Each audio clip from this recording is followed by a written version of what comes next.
कि आप मेरी तरफ देख ही नहीं रहे थे, आप मुझे नजरअंदाज कर रहे थे कि आपके बैठ गया मैं।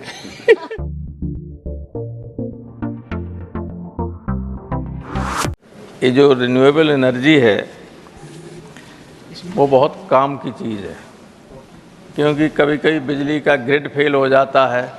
इसमें ग्रिड वगैरह फेल होने की डर नहीं रहता। हाँ, मंत्री जी जो पैनल बनाती हैं कंपनियां, मेरा सुझाव सिर्फ है और ज़्यादा मैं कोई लेक्चर देना नहीं चाहता हूं उस पर, वो कुछ इतने सब स्टैंडर्ड होते हैं कि वो ज़्यादा दिन जो गारंटी देते हैं उतना चलते नहीं, उन पर निगरानी की ज़रूरत है। दूसरे, खेती के लिए, सिंचाई के लिए और स्कूलों के लिए जो कंसेशन के उस पर कनेक्शन दिए जाते थे, जो लेते हैं, उसमें इतनी फॉर्मेलिटीज़ होती हैं कि उसमें कई बार 1 महीना भी लग सकता है।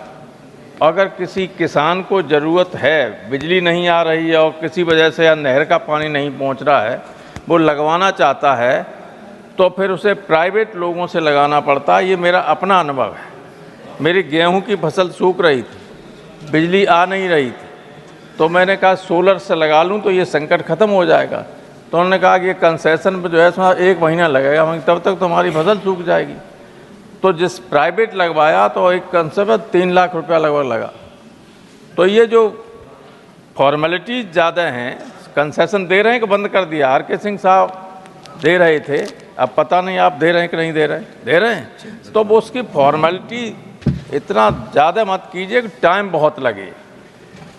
और क्वालिटी जो पैनल्स की होती है, वो जो बहुत ही बढ़िया कंपनियां हैं, उन पर नज़र होनी चाहिए आपके अधिकारियों की, जो एक्सपर्ट्स हैं, कि जो स्कूलों में या किसानों को जो पैनल सप्लाई करते हैं, देते हैं, ऊंची दर पे देते हैं और ख़राब निकल जाते हैं, उस पर रहना चाहिए।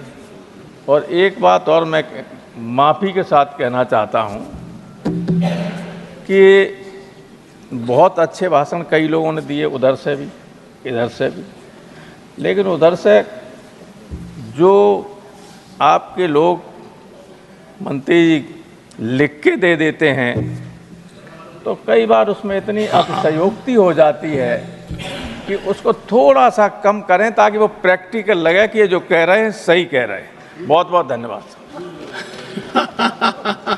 मैं देख रहा था कि आप मेरी तरफ देख ही नहीं रहे थे, आप मुझे नजरअंदाज कर रहे थे कि आपके बैठ गया मैं।